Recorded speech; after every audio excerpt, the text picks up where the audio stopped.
It happened not so long ago, not even in the kingdom far away.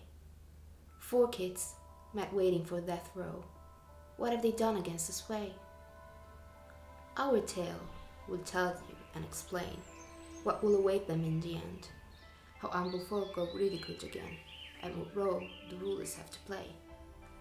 Let's introduce our bitter cast, the four of newest generation, all grew so weary and so fast, they hid their faces from the nation. All four were brought to face the law, their duties unfulfilled, to sit and watch the nation burning. The rulers were displeased with their yearning. All four, so different in nature, despite their hearts sharing the same flame.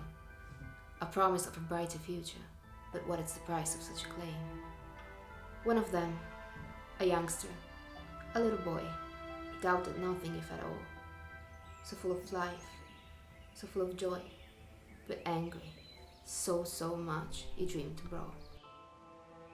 I am ready to fight until the bitter end. His eyes were burning bright with hope. His voice was full of this intent. One day, freely we shall walk. His enthusiasm had filled the room, but fear came clawing from inside. The other girl began to spill the gloom, while the others tossed their looks aside. How come are you so sure that we are capable of changing a nation where the constitution is so impure and where the people are on the brink of raging? I mean, I agree with you completely, don't get me wrong, but I want to sing the song of revolution. I want to be able to walk across the street with a lack of fear. And when the changes will come along, I find the liberation. But here we are, waiting on death row. I mean, we all knew that it was gonna end up like this. We all knew what was coming. And now, if we are pardoned, if we are lucky, then the prison will be our home. A quiet girl mumbled in despair. You can't abstain because of fear. And there is no end to this disaster, year after year. And all we do is we just watch. We just watch, but there's a limit. There's a limit, and I think we should care. I have decided that I'm not gonna be like this. I'm not gonna stay here waiting for someone to take the lead. Because to try and have a chance is a God-given bliss. Don't you agree with me? Have you forgotten our creed? They argued back and forth, who's right and who was wrong. The point of contention being, the time is now! But we aren't that strong. out of nowhere, like a fiend, a previously silent girl pulled back, began to stretch in front of all a little bit, as if preparing for an attack. Okay, listen, I understand you all. I do, I promise. Your dilemma is pretty clear. How can you risk yourself when you're against your own people?